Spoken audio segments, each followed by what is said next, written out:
Hello, hello, gentlemen and ladies. Staying on daily number 365, we're doing our final part. Going to do a brief wrap-up of this game. And then we're going to go ahead and just take questions from you beautiful, wonderful people and talk a little bit about the format. Again, we're reviewing I Am MVP, learning how to channel his spirit, because in the next 24 hours, I want you to play a game doing this style, just one or two, and send me the game the Tuesday at day9.tv. And we'll look at it tomorrow, literally tomorrow. Quite literally in tomorrow's daily. Yeah. Right. Now, we have this notepad set. Let me break this up, right? Here is the basic opening. Fast gas. Kind of do a bunker rush. Get fast double Hellions and Expo. Get another reactor factory. Cool. Don't be too aggressive with the Hellions. Keep them alive instead of suiciding. Opt to play it safe in a billion ways. When we want, we need to get those 2 tech labs for the factories, and we need to give those reactors back to barracks. And feel free to start doing a lot of poking. Marine tank aggression plus no upgrades. Feel free to delay stim, combat instead of macro. And there's these 3 things that I want to emphasize. Make many take opportunities to be aggressive, but rarely commit. That is, move forward, but don't go all in, right? Take a lot of opportunities to be aggressive, but rarely commit. AKA, do lots of pokes. Many pokes. That's all this means, do lots of pokes. And C, be comfortable running during crisis moments, conserving as much as possible. This list hardly expanded in part number 2. This is about as much as we had written in part number 1, but notice how much just sort of happens naturally when we say things like take opportunities to be aggressive but rarely commit, be comfortable running during crisis moments, do a lot of pokes, be safe. It's not attack a lot, it's feel comfortable advancing a lot. Look at how safely MVP is playing this all out, having these big long lines. And MVP, I just think is in great position. I think he's in an amazing position to clearly seal the deal and end this game. He is getting his +1 upgrade. You know, things like this starport, or where's the engineering bay? Things like this engineering bay or the starport, I mean, they feel great. That's fine. But notice I don't care much to include it in this build. There comes a point where you really kind of need to wing it. And it's okay to do some winging of it. These are really the important aspects of it. A single Marine going to stim to kill a single Overlord. Look at this. Constantly wandering forward with these Marines. Doing a little drop. Now, why would we do a little drop? Well, MVP is all about being super safe. MVP almost never drops. MVP almost never drops. Isn't that weird? He's the best Terran player in the world. He almost never drops in TVZ. Ever. He almost never, ever does it. If you have Mutalisks out on the map, you will just not see him drop very much at all. However, when it is safe to drop, such as before you have Mutalisks, or when you're getting Broodlords and your Mutalisk count is low because you're spending all your gas on getting Broodlords, then you will see MVP drop about 6 times as much as every other player ever. It's this extremedness. It's like, oh, is it kind of unsafe to drop? Cool, I will do none at all. Oh, is it a safe time to drop? Okay, I will do non-stop dropping, right? That's the way that MVP thinks, and that's one of the reasons why he's so successful. So if you think your opponent does not have any Mutalisks on the map, either because he hasn't gotten them, or because, say, he's getting Broodlords, drop tons! Drop like crazy. Drop like a madman. So hey, that's another point. I'll even remove this, because that's a little bit redundant. Okay. Either drop lots or drop none. Muta, or no Muta versus Muta. Either drop lots or drop tons. That is, if he has no Mutalisk, drop lots like a crazy person. If he has Mutalisk, drop none. I really want to see you do this when you submit to me you playing this way. And then, of course, the usual good attack stuff. You know, well, let's just move forward. I think all Terran players do this, but I'll just say it. The later you get into the game, the less you should mule, and the more you should be just saving up for scans. And if you feel yourself having a lot of energy later on, do not drop mules. Try to scan more. That's not an MVP thing, that's just like a good Terran player thing. Yeah, see, look at MVP, dropping like a madman, dropping like a crazy kook. Like a kookadook.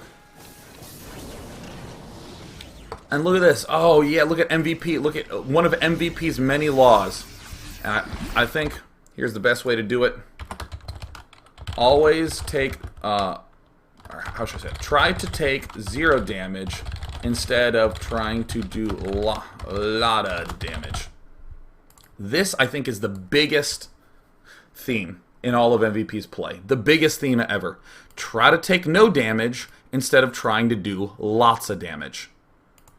Hey, he killed off this. Maybe he could sprint up and pick off this thing. Fuck that. Let's pull all the way the hell back, buy our watchtower, re-grab a whole bunch of units, and then let's move out again. Holy crap, that is so safe. My god, look at that units lost tab. Oh, it's evening up a bit. Yep, as is the case when these games continue, and I guess as is the case when you know, are at 35 workers for the 22-minute mark. No rush. Easy peasy. No rush at all. Inching 1 tank at a forward. Not trying to do massive damage. Trying to make sure he takes 0 damage. Oh, isn't that pretty? Oh, that's so beautiful. A good game. I love watching MVP play. So let's go ahead and pop back in here. Guys, please submit to me a game. Tuesday, day9.tv, of you becoming MVP. For your opening, I want you to do the double Hellion opening and then transition into the double factory, both with reactor. Get another reactor factory, so that way you're producing Hellions 4 at a time. When you have these Hellions, don't be too aggressive with them. Try to keep them alive instead of suiciding in, and play it safe. Keep that orbital command in your main base and all that good stuff. Then for the later stages of the game, make sure you get those factories churning tanks out, get your marine count started high, and do a lot of marine plus siege tank aggression. Feel free to delay that stim and combat shield instead of macroing up. Throughout your gameplay, do the following. Take a lot of opportunities to be aggressive, but don't really commit. It's more important that you take 0 damage instead of doing a lot of damage. Hey, during crisis management, don't try to build a million, billion bunkers to try to freak out and maybe throw all your workers into the mix to deflect an attack. Just try to conserve as much as possible. Again, try to take 0 damage instead of doing a lot of damage. And yet again, make sure you're either dropping lots, if he has no Mutalisk, or dropping none, if he has any amount of Mutalisk that could deny you. Because again, coming all back to this credo, try to take no damage instead of trying to do a lot of damage. And if you always say to yourself, try to take no damage instead of trying to do a lot, you will end up in situations like this, where you just have way more tanks than he can really deal with. You'll have way more units than he can really deal with. And that is honestly one of the cleanest ways to play with any race, is just having more stuff than they can deal with. Not having the right scary unit mix, but having so much that it's really scary. No matter what mix he has. So let's go ahead, clear it up. It's so good, I love stretching.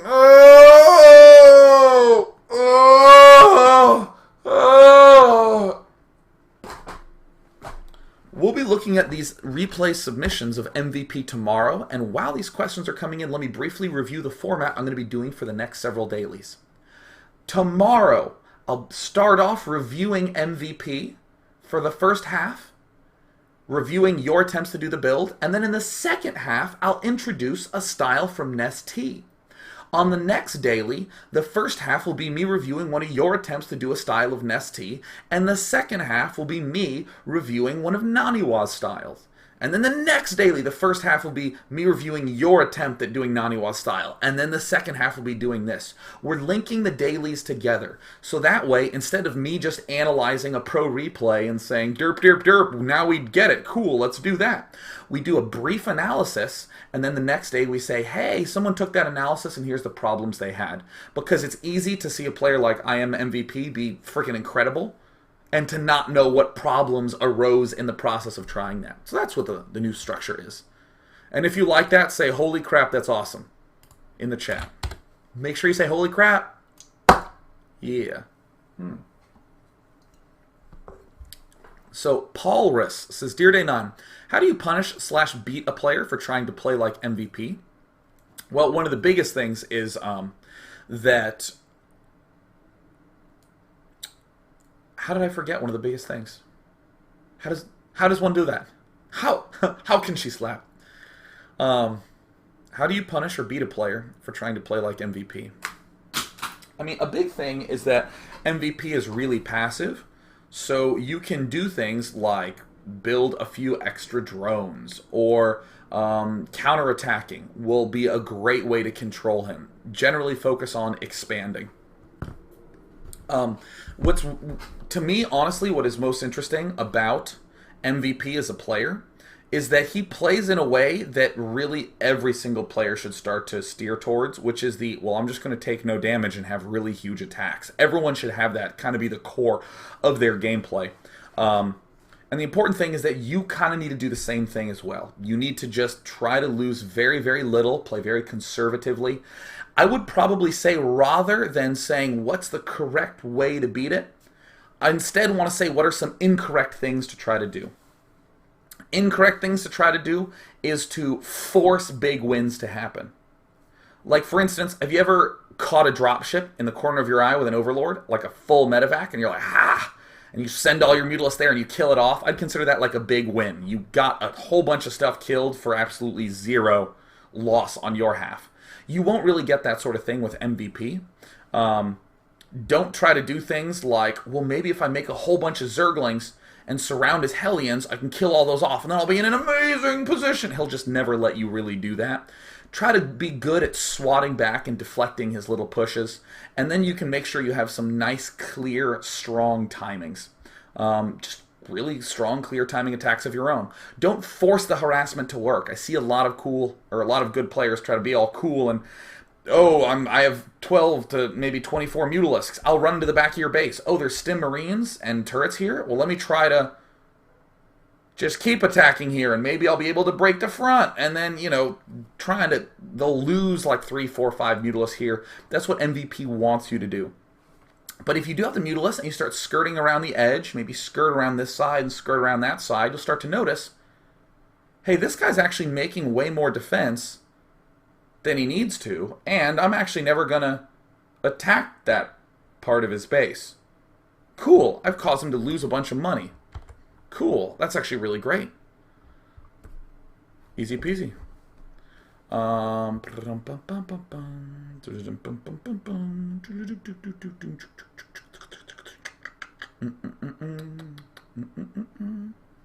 Alright, so Mugen says, Dear Day 9, do you think MVP counterattacking when the crisis situation occurred was the right decision, seeing as his opponent was already economically struggling?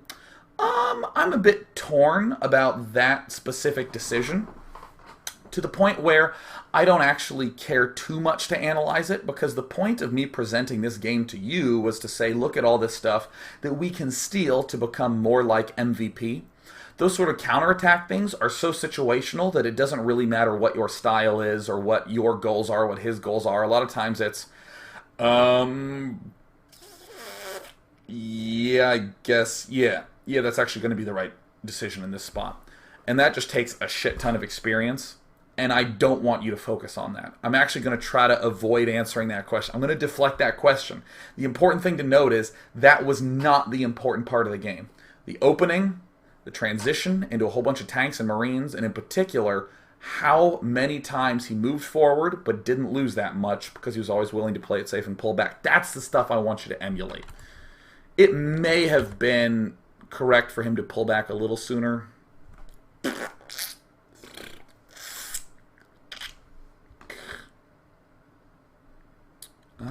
Here we go. Bing bot.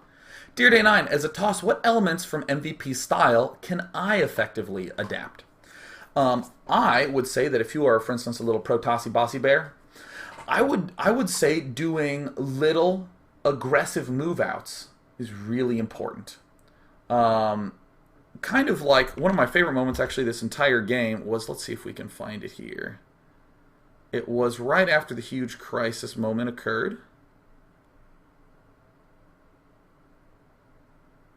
Yeah, it was right here. This is one of my favorite moments this entire game. MVP sets himself up and then moves out to here. This was one of my favorite moments this whole game. You can move up here, maybe even move to here, and then pull right back.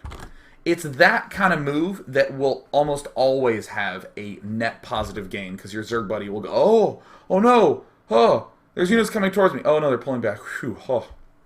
Protosses, I think, really need to do a lot more, like in PvZ, of doing things like move forward with 3 Stalkers and 5 Sentries, and then pull back. Move forward, kill off the Watchtowers, pull back. Move forward, kill off the Watchtowers, pull back. Do a lot of these kind of things, I think, are really, really important. I also think a lot of Protosses will go a little bit Warp Gate aggression crazy, where I think a lot of people kind of treat warped in units for an attack as kind of like free units.